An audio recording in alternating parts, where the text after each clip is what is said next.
हेर्नु न हजुरहरू, हेर्नु त यो कसलाई परेको छ यस्तो। मलाई चाहिँ यो दोस्रो तेस्रो चोटि हो।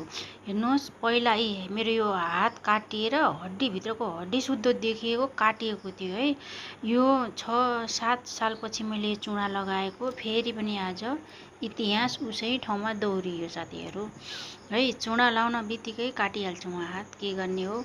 मलाई चुडा नफापेको हो कि म मान्छे यस्तो हो कि खै के हो। मैले चुडा लाउन बित्तिकै मेरो खुन बग्छ साथीहरू, त्यही भएर मलाई चुडा लगाउन मन पर्दैन। अनि भन्छन् चुडा लगाउँदिन, पोती लगाउँदिन भन्छन् है।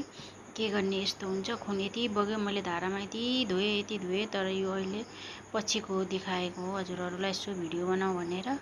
साथीहरू के गर्ने हो। हेर्नु न, साउनको महिना आयो, अब यसो हरियो चुडा लगाउँ भनेको त लगाएको त हेर्नु न, कति खुन बग्यो। बिहानदेखि अब पसल जानुपर्छ, पसल गएर कपडाको काम हो, के गर्ने। कपडामा अब यो हात लगाउन मिल्दैन है। अनि त यो हातले कपडा समात्यो भने त खतमै हुन्छ पसलमा।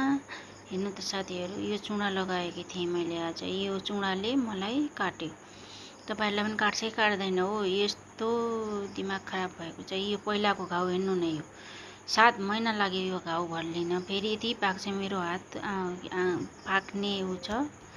यो हेर्नु न, घाउ पहिलाको हो यो खुन बगिरहेको छ। के पनि गरे, जे गर्दा नि रोकिराखेन। मैले नेल पलिस लगाएँ, त्यही पनि रोकिएन। कस्तो पोल्दो रहेछ हो नेल पलिस। सुन्ने थिएँ काटेको घाउमा नेल पलिस लगाउनु भन्छन्, तर लगाए पोल्यो हो साथीहरू। कस्तो पोल्यो, या कस्तो पोलिराख, के गर्ने होला। हेर्नु न, यो पुरा खुन छ अहिले त। यो हल्का खुन हो।